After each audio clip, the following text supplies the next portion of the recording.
প্রচণ্ড গরমে ঠান্ডা ঠান্ডা ডেজার্ট তো অনেক খেলেন। আপনারা কি কখনো ডাবের ডেজার্ট খেয়েছেন? মানে আমি বলতে চাচ্ছি, ডাবের পুডিংটাকে খেয়েছেন কখনো? ডাবের এই এক টুকরো পুডিং জুড়িয়ে দিতে পারে আপনার প্রাণ এক নিমেষেই। তো হ্যালো এভরিওয়ান, আসসালামু আলাইকুম। আপনারা সবাই কেমন আছেন?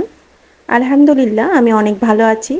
আজকে আমি দেখাতে এসেছি ডাবের পানি দিয়ে পুডিং, যেটা কিনা সফট, মোলায়েম এবং মুখে দিলেই গলে যায় আর প্রাণটাও জুড়িয়ে যায়। তো আমি এটা বানানোর জন্য এখানে নিয়েছি ডাবের পানি এবং তার ভিতরে দিয়ে দিলাম পরিমাণ মতো চিনি, যতটা আপনারা খাবেন ততটা, এবং সাথে দিয়েছি আগার আগার পাউডার, যেটা কিনা এটা জমতে সাহায্য করবে। এই দুইটা উপকরণ দিয়ে এই ডাবের পানিটা ভালো মতো মিক্সড করে নিব। আর এটা অবশ্যই চুলায় দেওয়ার আগেই মিক্সড করে নিতে হবে। আমি এটা সুন্দরভাবে মিক্সড করে নিয়েছি। তো এটা মিক্সড করার পর আমি এটা চুলায় বসিয়ে দিয়েছি এবং অনবরত নাড়তে থাকছি এবং বলক ওঠা পর্যন্ত আর কি এটা নাড়তে হবে। বলক উঠে গেলেই এটা নামিয়ে ফেলবো আমি। তো এই তো আমি একটা পাত্রে এটা নামিয়ে ঠান্ডা করতে দিব 20 মিনিট মতো। 20 মিনিটের মধ্যে এটা জমাট বেঁধে যাবে। তো আমি আরেকটা বলে নিয়েছি দুধ এবং তার ভিতরেও চিনি দিয়ে দিলাম এবং সাথে দিয়ে দিয়েছি আগার আগার পাউডার। এই তিনটা জিনিস একসাথে ভালোভাবে মিক্সড করে নিব। মিক্সড করার পর এর মধ্যে আমি একটু সুগন্ধের জন্য দিয়েছিলাম ভ্যানিলা এসেন্স এবং এটা সুন্দরভাবে নেড়ে চেড়ে মিশিয়ে নিলাম এবং পরে এটা চুলায় বসিয়ে দিব এবং ফোটা পর্যন্ত অপেক্ষা করব। এর মধ্যে দেখতে আসলাম আর কি আমার ওই পুডিংটা ডাবেরটা জমাট বেঁধেছে কিনা। দেখলাম না, এখনও ভালো হয়নি অবশ্য।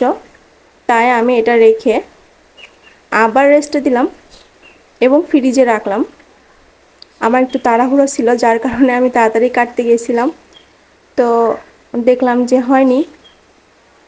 পরে আবার ফ্রিজে রেখে তারপর আবার ঠান্ডা করে সুন্দরভাবে এই যে আমি পিস পিস করে নিয়েছি।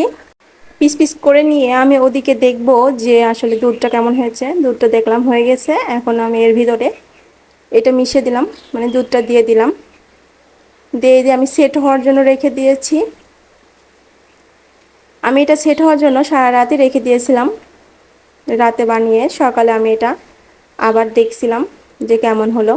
দেখলাম আলহামদুলিল্লাহ অনেক সুন্দরভাবে জমাট বেঁধে গিয়েছে। তো এই তো দেখতেই পাচ্ছেন কতটা পারফেক্ট হয়েছে। আমি এখন এটা মল্ড আউট করে একটা ট্রেতে রাখলাম এবং দেখেন, আপনারা দেখলেই বুঝবেন কতটা মোলায়েম এবং সফট হয়েছে। এখন আমি এটা পিস পিস করে কেটে নেব। সত্যি একটা পিসই যথেষ্ট একটা মানুষকে খুশি করার জন্য এবং নিজের আত্মাকেও খুশি করার জন্য। আলহামদুলিল্লাহ, অনেক মজা এটা খেতে। আপনারা অবশ্যই বাড়িতে ট্রাই করবেন এবং আমার এই রেসিপিটা কেমন লাগলো অবশ্যই একটা কমেন্ট করে যাবেন।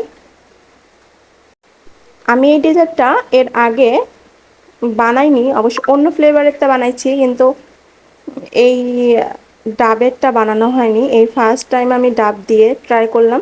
আলহামদুলিল্লাহ, প্রথমবারে এটা অনেক সুন্দরভাবে আমি বানাতে পেরেছি, মাশাআল্লাহ।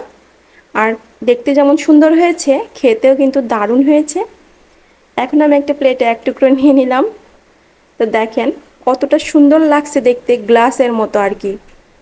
আর নাড়লে কতটা সুন্দর, চামচ দিয়ে নাড়লে বোঝা যাচ্ছে। তো এই তো জান জোড়ানোর জন্য এই এক পিসই যথেষ্ট। তো আজকে এই পর্যন্তই। সবাই ভালো থাকবেন, সুস্থ থাকবেন। দেখা হবে পরের কোনো ভিডিওতে। আল্লাহ হাফেজ।